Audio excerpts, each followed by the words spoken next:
Alright students, I'm back, and now I'm going to talk a little bit about some objections to Kipnis's argument. So let's take another look at Kipnis's argument. Premise 1 says that if doctors are willing to breach confidentiality, then they can't promise clients that they won't breach confidentiality. Premise 2 says if doctors can't promise clients that they won't breach confidentiality, then patients aren't going to undergo testing. And that gets us C1, which is that if doctors are willing to breach confidentiality, then patients aren't going to undergo testing. Premise 3 says if patients won't undergo testing, then not only are patients worse off, but third parties are worse off too. And that leads us to the conclusion number 2, which is the conclusion of the argument. And that's that if you're willing to breach confidentiality, doctors are willing to breach confidentiality, then not only are patients worse off, but third parties are worse off too. So the goal that Kipnis has is of showing that breaching confidentiality sort of undermines its own purposes. The purpose of breaching confidentiality is to benefit third parties, but the conclusion of his argument is that breaching confidentiality actually makes third parties worse off. That would be a pretty bad result if that were the case. So say you think, that doctors should breach confidentiality in a case like the infected spouse, say. You think the doctor should breach confidentiality. Then you've got to identify something that's wrong with the argument. Right? If we look at the structure of the argument, we'd see that the argument's valid. The conclusions follow from the premises. So really, if we're going to object, we've got to object to one of the premises. One of the premises of the argument must be false. Let's start by looking at premise 1. Premise 1, if doctors are willing to breach confidentiality, then they can't promise clients that they won't. That's not exactly true, right? So you could be a doctor who's willing to breach confidentiality, but you do promise clients that you won't. So you can just straight up lie to your clients. That's obviously going to have some of the drawbacks of breaching confidentiality itself, right? So if you lie to clients, lie to patients, then you're not going to be trustworthy, and that's going to have the same kinds of effects that breaching confidentiality does. So that's one way you could sort of attack the argument, but I'm not sure that that's going to be the most promising. If someone really thinks that building the trust of the profession is important, they're probably not going to let go of premise number 1. Premise number 2, if doctors can't promise clients that they won't breach confidentiality, then patients won't undergo testing. That's maybe questionable. Maybe even if doctors don't promise that they won't breach confidentiality, patients will still undergo testing. That's the premise we're going to look at in a second here. Premise 3 looks pretty solid. So if patients don't undergo testing, then not only are patients worse off, but third parties are worse off too. And that seems right. So I think the most promising route to attack is premise to attack is number 2. So let's look at some objections. And here I've got an objection. I've got it in a little bubble pointing towards Cecilia Bach, who has also written about confidentiality. We haven't read her piece, but I think it's available for you on Moodle. And these objections, in a sense, they're not really her objections to Kipnis, but I'm sort of putting them in her mouth as someone who's an opponent of Kipnis. I could have put humor there as well, right? He's an opponent of Kipnis who might say these sorts of things in objection to Kipnis's view. Kipnis himself actually raises some of these objections. So, like this first one. So he says, despite widespread reporting practices, waiting rooms have not emptied, and no one really knows if people stop talking openly to their doctors when confidentiality is breached. So there's just some evidence, like it's not obvious that people will stop talking to doctors openly, even when doctors breach confidentiality. Kipnis has a response to this, though. He says, first, it's hard to know whether widespread reporting practices discourage people from undergoing testing. So it's just kind of uncertain. However, he thinks there's some evidence that suggests that breaching confidentiality does discourage people from undergoing testing.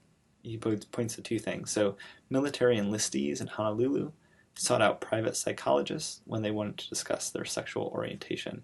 So rather than going to the military doctors at a time when the military was more antagonistic to gay soldiers, these enlistees were seeking out private psychologists. And many people from Japan actually in the past traveled to Honolulu when they wanted to be tested for HIV, since confidentiality wasn't as well protected in Japan as it was in the United States. Some people traveled actually to the United States when they wanted to be tested because they knew that their information would be protected there. And so those things sort of speak in favor of this idea that people are going to undergo testing less if they think their physician or their doctor is going to tell other people about the results.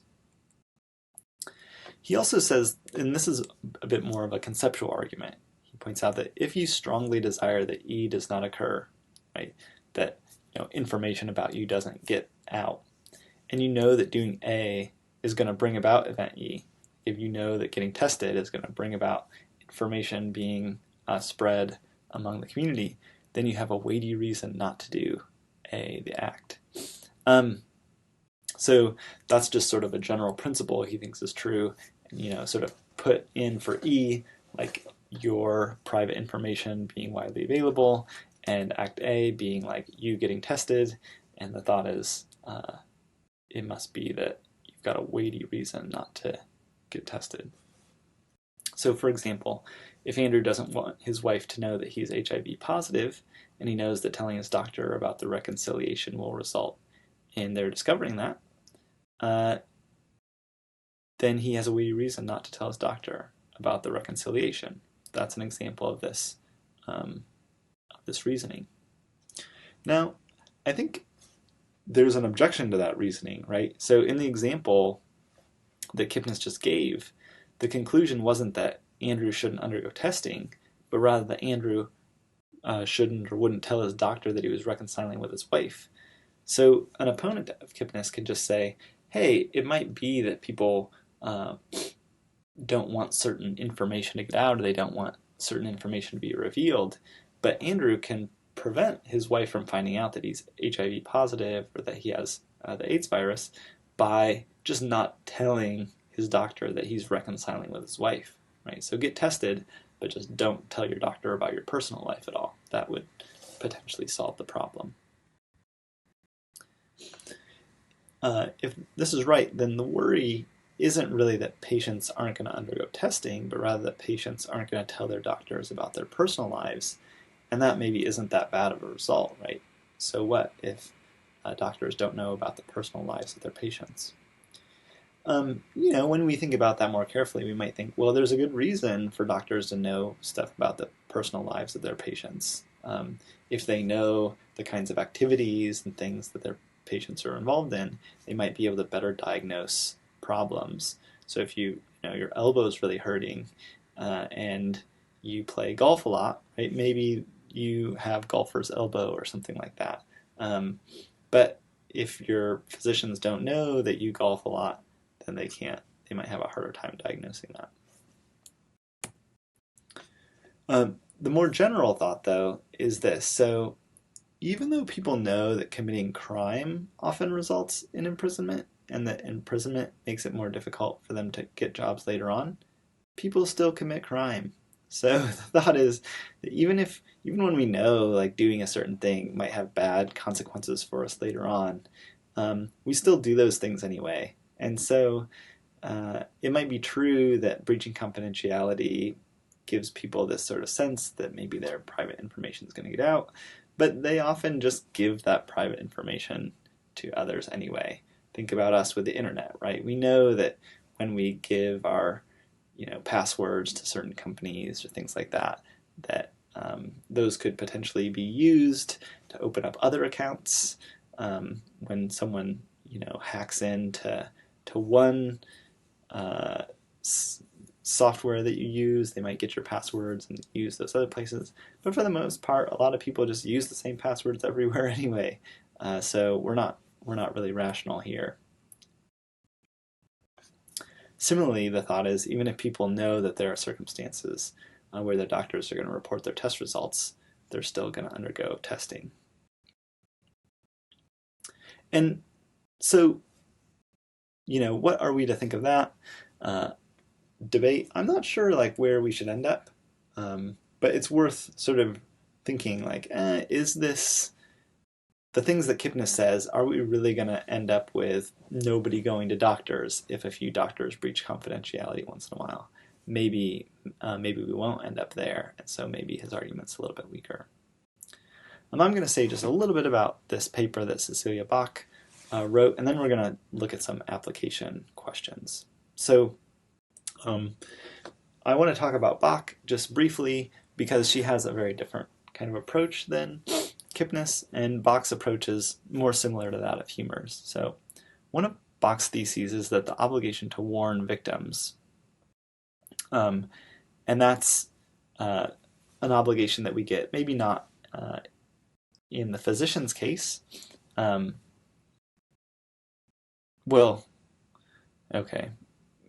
thinking about it the wrong way here. So the obligation to warn potential victims, our duties to third parties, right?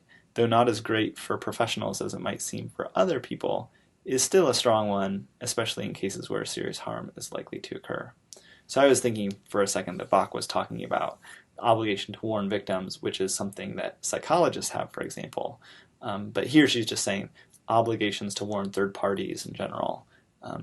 She says it's not as great for professionals as for others, but it's still strong in cases where serious harm is likely to occur.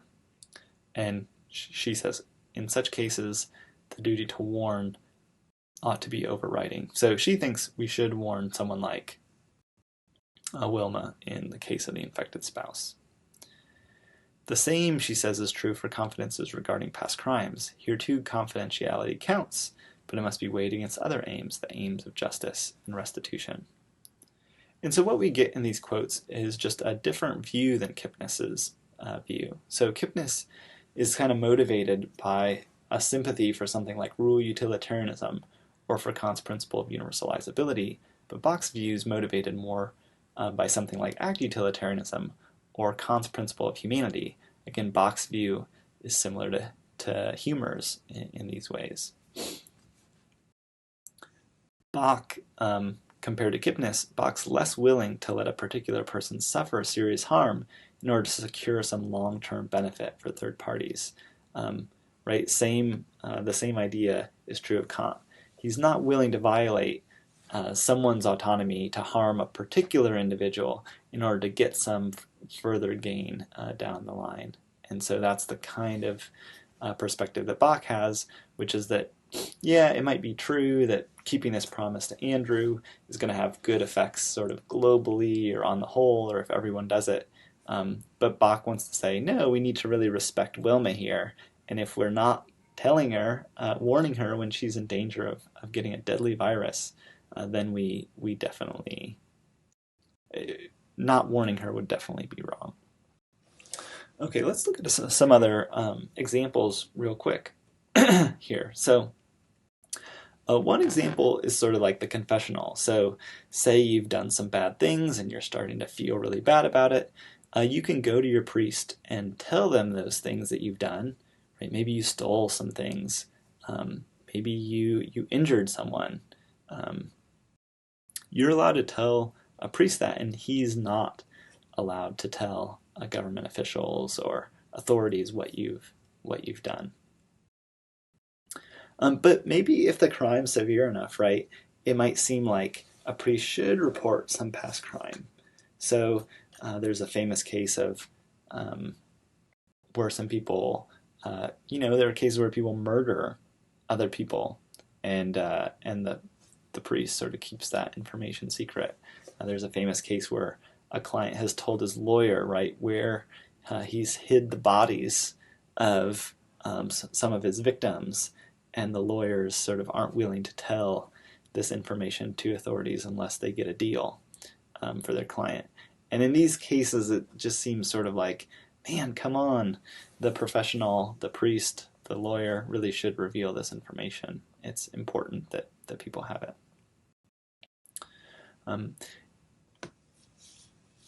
However, right, it seems like enabling people to confess their sins is a good thing, right? Both for the sinners and society at large, right? It's good to be able to get your mistakes off your chest, to tell someone about the things you've done wrong, and that's going to sort of lead, the hope is, to like personal transformation and growth. You're going to move on from living in regret and be a better person, something like that. But if priests are required, or even if they're permitted to breach confidentiality, then people are going to stop confessing their sins to priests. They're going to have to like bottle up those, the sins that they have, the guilt that they're racked with. They can't tell anyone about that. So, in order to facilitate confession, right, to promote it, which we said was a good thing, priests need to protect confidentiality. And I think in a way, like, priests are a really nice case where we see, oh yeah, if priests are not protecting confidentiality, if they're breaching it, then no one's going to trust a priest, and so people can't go to their priest and admit their sins. Of course, what do we think about the case when your partner's been cheating on you for years and you find out your priest knew about it the whole time? The fact that your priest says, well, I needed to protect the seal of confidentiality and I'm not really allowed to say that, or else no one trusts priests. I mean, in a way, those words might ring a little bit hollow and you might feel upset with your priest for hiding that information from you for so long. That would be a reasonable response. So, should priests be able to keep this information from the authorities? Should they keep it from their fellow parishioners, their other parishioners, that sort of thing? That's a hard question. What about future crimes, right? Would that be different? So, usually in confession, right, you're saying things that you did in the past, but what if someone told you something that they're planning to do? What if they said, I've come to apologize for planning this crime, or something like that? Should priests do anything about that? Would that be different? And to sort of think more about that kind of case, let's look at one that a psychologist has faced. So imagine you're a psychologist for a large university. You have a client who's obsessed with a female student that he met at a dance. Your client tells you that he's thought about harming and maybe even killing that student, and one day you learn that he's discontinued therapy and purchased a gun. Now this case actually happened years ago, and the question is, well, what should you do in this kind of case? Should you do nothing? Should you notify the campus police? Should you notify the city police? Notify the student? Should you do some combination of those three things? Think about what you think you should do. Maybe you need to pause this video and take some time to think about it. Think about what your argument would be, how you would argue for doing the thing that you think you should do. And when you're done with that, right, start the video back up and we can go from there. Okay, so in this case, what the person actually did was that they notified the campus police. So this was a psychologist that worked for a university, I think the University of California, something, I forget which branch in particular. But this person notified the campus police, and the student actually ended up being killed, and the psychologist was sued, and the question was, did he do enough to warn the student that she was in danger? And in that particular case, the courts found against the psychologist, saying that notifying the campus police was not enough. He needed to do something beyond that. In particular, they initially said that he needed to notify the female student that she was in danger. Now, since I don't think that's actually the case anymore, you don't need to identify particular people who are in danger. That's to the best of my knowledge, right? You should, obviously, if you're a psychologist, consult legal documents to figure out the details here. But I think my understanding is that they've since sort of updated it. So you've got this duty to warn the police or the student. I think the problem here might be that he warned the campus police, which don't have the sort of kind of training that the city's police would have had. So that's that case. And here's just a quick quote about it, right? So in 1974, the California Supreme Court ruled that the doctor in this case had a duty to warn Tarasov. 2 years later, they reheard the case and changed the ruling from a duty to warn to a duty to protect an intended victim through a variety of means. Warning would be one of those. So it's interesting, I think, to compare and contrast the cases that we've looked at. So when we think about lawyers and priests, when they protect confidentiality, they allow some sort of injustice to occur, right? Someone's going unpunished, but they don't necessarily allow future harm. So when the lawyer gets someone out of jail, that person might, I guess, go on to commit future crimes, but they don't necessarily, right? And when a priest hears a confession, doesn't tell the authorities, they allow this person to go free when really maybe they should be in jail. But the priest hasn't really harmed anyone when they do that, at least not necessarily. But the physician, right, in the case of the infected spouse or the psychologist, they would be allowing future harm if they were to protect confidentiality, right? In the case of the infected spouse or the psychologist, Dr. Moore, in Tarasov versus the University of California, right? In that case, if they protect confidentiality, someone ends up getting harmed. And that maybe seems worse than just allowing injustice. But maybe, right, maybe you think it's worth allowing some future harms sometimes, provided that doing so strengthens society's trust in professionals. And maybe you think in the long run, right, even though we're allowing these sort of minor harms, we're promoting some future good, and the good maybe outweighs the harms. You might think that justifies you in protecting confidentiality, even though it's bad, harmful or unjust or something for particular individuals in the near future. All right, that's our discussion of how we can apply some of the things we've learned to think about some additional cases. And you want to be thinking about how do the various theories answer these cases? How would Humer and Kipnis and Bach, what would they say about them? All right, have a good day.